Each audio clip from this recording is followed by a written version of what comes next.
Friends, welcome back to my YouTube channel Nikhil classes. आप हमारे channel पे देखते हैं फिजिक्स की क्लास और बायोलॉजी की क्लास, लेकिन हाँ, अब कुछ ही दिनों में आपको केमिस्ट्री की क्लास भी मिलने लगेगी और ये तीनों सब्जेक्ट बतौर तरीके से आपको पढ़ाए जाएंगे, सिखाए जाएंगे। और हमने पिछली वीडियो में कुलाम्स लॉ के बारे में पढ़ा था, जो कि कुलाम अंकल थे। कुलाम अंकल फ्रांस के रहने वाले थे। इन्होंने एक नियम दिया था, वो नियम और उसी नियम के आधार पर एक फार्मूला था, force of electron equal to K Q N Q two upon R square. अगर आपने मेरा ये वाला वीडियो नहीं देखा तो एक बार ज़रूर देखिए, आपको समझ में आ जाएगा। और आज इसकी तुलना हम ग्रेविटी से करेंगे। जी हाँ, क्योंकि इसका फार्मूला दोनों का सेम है, इलेक्ट्रॉन और ग्रेविटी का फार्मूला सेम है, तो उसी की चर्चा करेंगे कि क्या सिमिलरिटी है, यानी कि समानता है, और क्या अंतर है। और आज हम लेकर आए हैं अध्यारोपण का सिद्धांत, प्रिंसिपल ऑफ सुपरपोजिशन। जी हाँ, तो चलिए स्टार्ट करते हैं बिना समय गंवाए। तो हमने पिछले वीडियो में फोर्स ऑफ इलेक्ट्रॉन के बारे में चर्चा कर लिया था और फोर्स ऑफ ग्रेविटी, जी हाँ, ग्रेविटी यानी कि जी से दर्शाते हैं, इसके बारे में देखेंगे। तो इनमें क्या समानता है, तो देखिए सबसे पहली समानता होती है कि ये इनवर्स स्क्वायर लॉ होते हैं। जी हाँ, इनवर्स मतलब ये व्युत्क्रमानुपाती होते हैं। व्युत्क्रमानुपाती का अर्थ होता है कि ये उल्टा है। जैसे ये आपने पढ़ा के Q N Q two upon R square G M one M two upon R square, ये फार्मूला जो है ये है ग्रेविटी का। ये फार्मूला जो होता है इलेक्ट्रॉन से संबंधित फोर्स ऑफ इलेक्ट्रॉन का। तो ये इनवर्स स्क्वायर लॉ होते हैं, यानी कि इसका और इसका ये भी 1/r स्क्वायर होते हैं। Force of electron equal to 1/r square, और फोर्स ऑफ ग्रेविटी जो होती है 1/r स्क्वायर, ये भी डायरेक्टली प्रोपोर्शनल होते हैं, इनवर्स स्क्वायर लॉ होते हैं। तो ये समानता हो गई इन दोनों में। फिर दूसरी समानता ये है कि acts along line joining centre. जी हाँ, मतलब इसका क्या होगा कि ये दोनों जो हैं एक ही लाइन से जाते हैं। जैसे आप मान लीजिए, यहाँ पे आपको दिखा देता हूँ, ये जो फार्मूला है, एक Q1 है, एक Q2 है। यहाँ पे Q1 चार्ज ले लीजिए, ये Q2 चार्ज हो गया। इनके बीच की ये देखिए एक लाइन गई, इस लाइन के बीच का जो डिस्टेंस होता है इन्हें R बोलते हैं। तो एक चार्ज ये है, एक चार्ज ये है, इन दोनों को जोड़ने वाली जो रेखा है इनको हम R बोलते हैं। ये जोड़ क्यों रही है, क्योंकि अगर इस पर प्लस का चार्ज होगा, माइनस का चार्ज होगा, या फिर इस पर माइनस का या फिर प्लस का, तो क्या करेंगे, अट्रैक्टिव होंगी, आकर्षित करेंगी या फिर प्रतिकर्षित करेंगी। जब प्लस प्लस का चार्ज होगा तो क्या करें, इनके बीच क्या करें, एक रेखा, एक क्षेत्र बना रही हैं, उसी को हम लाइन ज्वाइनिंग सेंटर बोलते हैं। और यही बिल्कुल सेम टू सेम होता है ग्रेविटी में, जहाँ पे M1 और M2 होता है। M1 और M2 को मास, M से मास होता है, मास को, इनके बीच में भी एक क्षेत्र होते हैं। ये दोनों की जो रेखाएं हैं ये सेम होती हैं, इसीलिए इनको बोलते हैं acts along line joining centre. जी हाँ, तो ये दोनों इनकी सिमिलरिटी की बात कर लिए। अब हम देखते हैं इनके डिफरेंस के बारे में, क्या अंतर होता है। तो पहला अंतर होता है कि जो फोर्स ऑफ इलेक्ट्रॉन होता है, फोर्स ऑफ इलेक्ट्रॉन कौन सा, ये formula K Q1 Q2 upon R square. तो फोर्स ऑफ इलेक्ट्रॉन जो होता है repels as well as attractive. जी हाँ, ये आकर्षण एवं प्रतिकर्षण का भी कार्य करता है। आप देखिए, ये है फोर्स ऑफ इलेक्ट्रॉन। जैसे आप कोई चुंबक ले लीजिए, चुंबक क्या होगा, चुंबक आकर्षित भी करता है। इसे ये मान लीजिए चुंबक है आपका, तो ये चुंबक क्या होगा, अगर प्लस प्लस का चार्ज होगा, दोनों पे चार्ज समान होगा, तो ये क्या करेगा, प्रतिकर्षित करेगा, दूर भागेगा। लेकिन अगर इन पे चार्ज क्या हो, समान हो, प्लस माइनस हो या माइनस प्लस हो, तो क्या करेगा, खींच लेगा। जैसे आप चुंबक पे देखते हैं, चुंबक क्यों भागता है, क्योंकि इसके ऊपर चार्ज क्या होते हैं, समान होते हैं। बिल्कुल ऐसे ही इसमें भी होता है। जब Q1 और Q2 का प्लस माइनस का चार्ज क्या होता है, इक्वल होता है, तो वो क्या करते हैं, प्रतिकर्षित करते हैं। लेकिन ऐसा ग्रेविटी में नहीं होता। आपने कभी देखा है कि आप पेड़ से सेब गिराएं तो हवा में जाए, ऐसा नहीं। क्यों, क्योंकि वो हमेशा नीचे आता है, वो हमेशा अट्रैक्टिव का काम करता है, ठीक है, अट्रैक्शन का। तो यही है जो फोर्स ऑफ इलेक्ट्रॉन है, ये सदैव आकर्षण एवं प्रतिकर्षण का गुण पैदा करता है। लेकिन जो आपकी ग्रेविटी है ये ऑलवेज अट्रैक्टिव होती है, यानी कि सदैव आकर्षण का गुण पैदा करता है। ये हो गया इन दोनों में अंतर, इन दोनों फार्मूला में अंतर हो गया। और ये दोनों थी समानताएं, ये दोनों हैं अंतर। क्या अंतर है कि जो फोर्स ऑफ इलेक्ट्रॉन है ये आकर्षण एवं प्रतिकर्षण दोनों करते हैं, यानी कि रिपल्स और अट्रैक्टिव दोनों करते हैं। जबकि जो फोर्स ऑफ ग्रेविटी है ये हमेशा अट्रैक्टिव करती है। ऐसा नहीं कि आप ऊपर से कोई चीज़ फेंके और वो हवा में तैरने लगे, ऐसा नहीं होता, ठीक। और फिर जो ग्रेविटी होती है ये इनडिपेंड अपॉन मीडियम। जी हाँ, मीडियम पे डिपेंड नहीं करता, ये जो फोर्स ऑफ ग्रेविटी होती है ये मीडियम पे डिपेंड नहीं करता, जबकि जो फोर्स ऑफ इलेक्ट्रॉन होता है ये मीडियम पर डिपेंड करता है। क्योंकि हमने जब कूलॉम्स लॉ पढ़ा रहा था मैं तो सिखा रहा था, उसमें हमने बताया था ये जो फोर्स ऑफ इलेक्ट्रॉन होते हैं डिपेंड अपॉन मीडियम। जी हाँ, डिपेंड अपॉन, बहुत अच्छे से समझाया था, डिपेंड अपॉन मीडियम।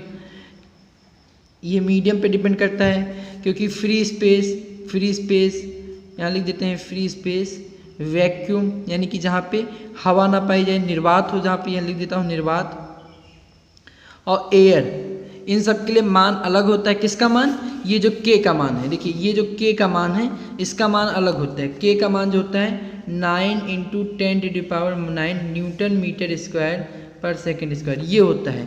किसके लिए? ये होता है फ्री स्पेस, वैक्यूम और एयर, इन सब के लिए इनका मान ये होता है। लेकिन जो एक जी है आपकी ग्रेविटी है, इसका मान सदैव निश्चित रहेगा। आप चाहे लेकिन अंतरिक्ष को छोड़ के, वहाँ पे वायुमंडल नहीं पाया जाता, उसको छोड़ के ग्रेविटी जहाँ पे हवा ना चाहिए, जैसे आप बंद कमरा ले लीजिए, वहाँ से कोई चीज़ छोड़िए तब भी वो नीचे आएगा।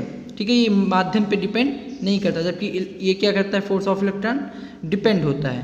तो आपको इतना समझ में आया कि ये repels as well as attractive, आकर्षण एवं प्रतिकर्षण का गुण होता है इसमें, जबकि जो ग्रेविटी जो होती है इनमें हमेशा अट्रैक्टिव का गुण होता है, आकर्षण का गुण होता है। जबकि ग्रेविटी जो होती है इसमें इंडिपेंड अपॉन मीडियम पे डिपेंड नहीं करती, जबकि ये फोर्स ऑफ इलेक्ट्रॉन किस पे डिपेंड करता है, मीडियम पे। फ्री स्पेस, वैक्यूम, एयर के लिए सबके मान अलग अलग होते हैं। फिर ये जो फोर्स ऑफ ग्रेविटी, इन सबका मान सेम होता है। आप चाहे जिस माध्यम में चले जाइए तो इनके लिए जो वैल्यू होती है एफ जी इक्वल टू होता है 6.67 × 10⁻⁻11 न्यूटन मीटर स्क्वायर पर kg स्क्वायर। अब ये कहाँ से आया? इसको एक प्रयोग के आधार पर देखा गया और उसी के आधार पर इस फॉर्मूले को बनाया गया। ये ग्रेविटी का फॉर्मूला सदैव सेम रहेगा। एफ जी इक्वल टू होता है 6.67 × 10⁻11 न्यूटन मीटर स्क्वायर पर kg स्क्वायर। जबकि जो k का मान था, यहाँ पे तो आपने g का मान देखा, जबकि ये जो k का मान है वो k का मान क्या होगा, अलग अलग होगा, माध्यम पर डिपेंड करता है। लेकिन ज़्यादातर जो होता है 9 × 10⁹9 ही होता है। हो गया। और Q1 और Q2 क्या होगा, कुछ जगह पे सेम है और कुछ जगह पे ये फॉलो नहीं होते। तो इतना अगर आपको समझ में आ गया हो तो एक बार फटाफट नोट कर लें, रिवीजन कर लें, खुद के नोट बनाएं तो ज़्यादा बेटर होगा। अब हम इसी से संबंधित, इसी फॉर्मूले पे एक क्वेश्चंस लेकर आए हैं, चलिए वो फटाफट देख लेते हैं। वो कौन से क्वेश्चंस हैं? तो एक क्वेश्चन है find the ratio of force of electron और फोर्स ऑफ ग्रेविटी। ये force of electron, force of gravity for 2 electrons placed at same distance apart in air. जी हाँ, कह रहा है कि फाइंड इन रेशियो, आपको रेशियो ज्ञात करना है किसका, फोर्स ऑफ इलेक्ट्रॉन का और फोर्स ऑफ ग्रेविटी, इन दोनों का आपको क्या करना है, रेशियो ज्ञात करना है। तो कैसे ज्ञात करेंगे? तो आपको फार्मूला पता है, रेशियो कैसे ज्ञात करते हैं, यहाँ रेशियो का फार्मूला लगाएंगे। यहाँ लिखिए रेशियो इक्वल टू एफ, क्या होगा कि एफ ई इक्वल टू होता है क्या, के Q1 Q2 upon r square. यहाँ लिखिए के Q1 Q2 upon r square. जबकि एफ जी इक्वल टू क्या होता है, जी M1 M2 upon r square, ये होता है। ये तो सब, ये जो भी फार्मूला हमने देखा वही फार्मूला यहाँ सेम टू सेम उतार दिया है। फिर रेशियो की बात करें तो रेशियो यानी कि अनुपात हमेशा बट्टे में निकालते हैं। तो एफ ई इक्वल टू क्या हो जाएगा, एफ ई इक्वल टू जबकि हो जाएगा के Q1 Q2, यानी कि F E force of electron और फोर्स ऑफ ग्रेविटी, ये हो जाएगा। बस इसकी जगह सबका मान रखते चले जाइए, फॉर्मूला अपने आप लगते चले जाएगा।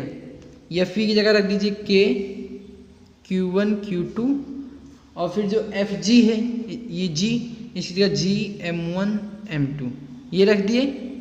अब आप सोच रहे हैं आर क्यों नहीं लिए, तो आर हमने क्या बताया था कि आर जो होता है दोनों में सेम होता है। ये देखिए, acts along line joining centre, इन दोनों का जो लाइन को ज्वाइंट करने वाला जो लाइन को ज्वाइंट करता है वो क्या होता है, सेम होता है।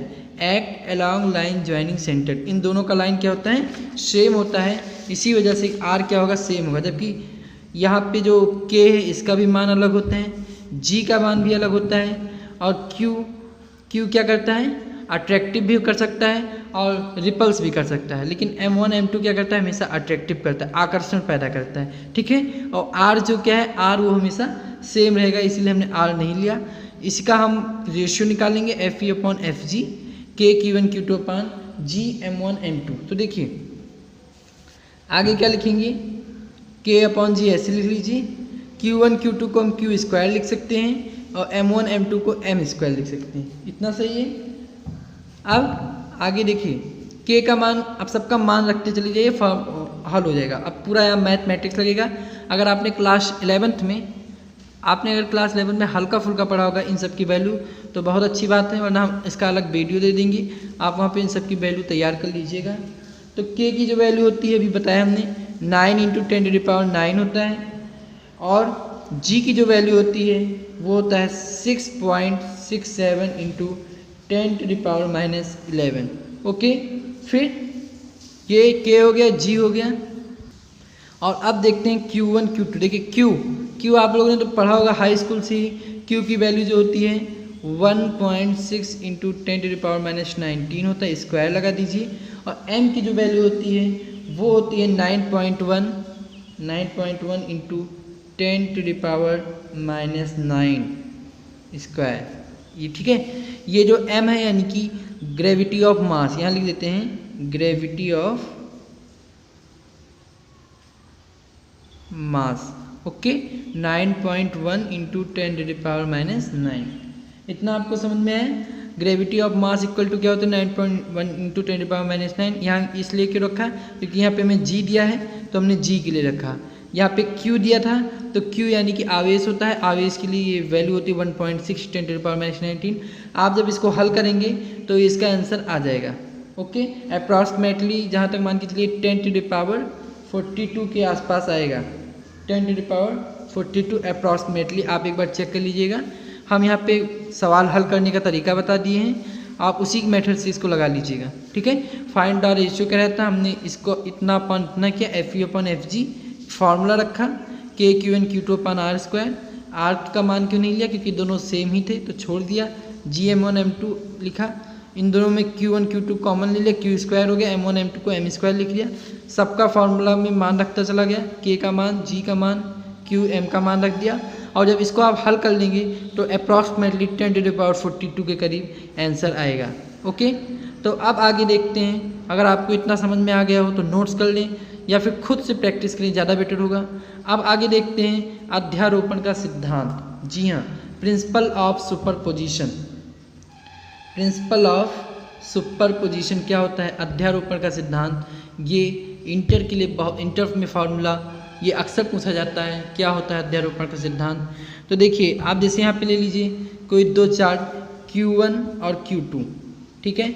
Q1 और Q2 हमने कोई दो चार्ज लिया, मान लीजिए Q2 इस पर एक बल लगा रहा है, Q2 इस पर क्या कर रहा है, एक बल लगा रहा है। तो हम लिख सकते हैं फोर्स ऑफ ऑन टू, जो ये दूसरा चार्ज है ये बल किस पे लगा रहा है, ये पहले वाले पे, यानी force on two equal to force 2 × 1, यानी कि दूसरा चार्ज पहले चार्ज पे क्या कर रहा है, बल लगा रहा है। लेकिन मान लीजिए कोई तीसरा चार्ज आ गया, यहाँ Q1 है, यहाँ Q2 है, ये इस पे बल लगा रहा है, ये भी प्लस है, ये भी प्लस है। तो प्लस और प्लस क्या कर रहे हैं, दोनों भगा रहा है, दूर भगा रहा है। तो क्या मान लीजिए अगर हम कोई तीसरा प्लस वाला चार्ज लेके आएंगे तो क्या ये इसको भगाएगा नहीं। वैसे मान लीजिए आपके पास ये 3 चुंबक हैं, ये एक चुंबक ये है, एक चुंबक ये है, मान लीजिए ये भी प्लस पे है और ये भी प्लस है, तो क्या करेगा, दूर भागेगा। लेकिन क्या अगर हम तीसरा लेकर आएंगे तो ये नहीं भागेगा, ये भी भागेगा। ये ऐसा तो नहीं कि सारा फोर्स इस पे लगा रहा है या फिर ये फोर्स, इसका पूरा एक एरिया हो जाता है। एरिया, तुम मेरे एरिया में आओगे हम तुमको मार गिराएंगे, हैं। तो जब ये एरिया में आता है तो क्या करता है, इसको दूर भगा देता है और ये भी दूर भगा देता है। और दोनों पे बल क्या लगता है, सेम लगता है, चाहे इतना जितना इस पे लगा है इतना भी इस पे लगता है। ओके, तो यही कह रहा है अध्यारोपण का सिद्धांत।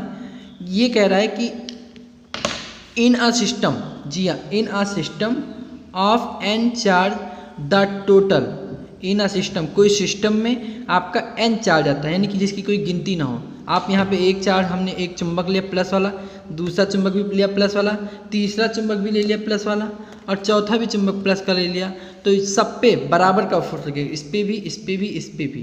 ठीक है, तो यही कह रहा है कि in a system of n charge F force of electron and any one charge is the vector sum of force due to all remaining charge on this charge। यानी कि जितनी भी, चाहे जितने चार्ज आ जाएं, उन चार्ज पे क्या होगा, फोर्स जो होगा समान रहेगा, कोई अंतर नहीं होगा। हिंदी में इसका रूपांतरण है कि दो बिंदुवत आवेशों के मध्य लगने वाले बल अन्य आवेशों की उपस्थिति या अनुपस्थिति पर निर्भर नहीं करता। यही होता है अध्यारोपण का सिद्धांत। जी हाँ, दो बिंदुवत आवेशों के मध्य।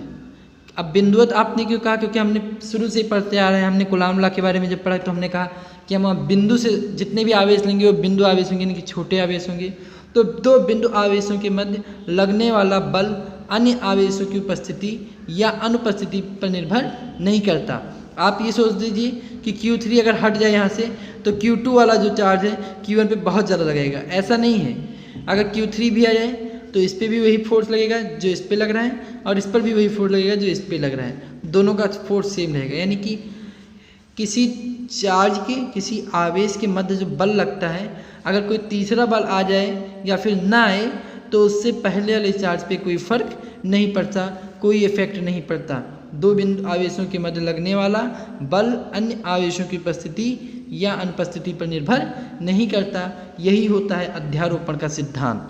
जी हाँ, यही होता है अध्यारोपण का सिद्धांत। तो आज का टॉपिक यहीं तक था, जहाँ पे हमने पिछले वीडियो में कूलॉम अंकल के बारे में पढ़ लिया था, और आज हमने पढ़ा कि क्या होता है फोर्स ऑफ इलेक्ट्रॉन और फोर्स ऑफ ग्रेविटी के फॉर्मूले में अंतर देखा।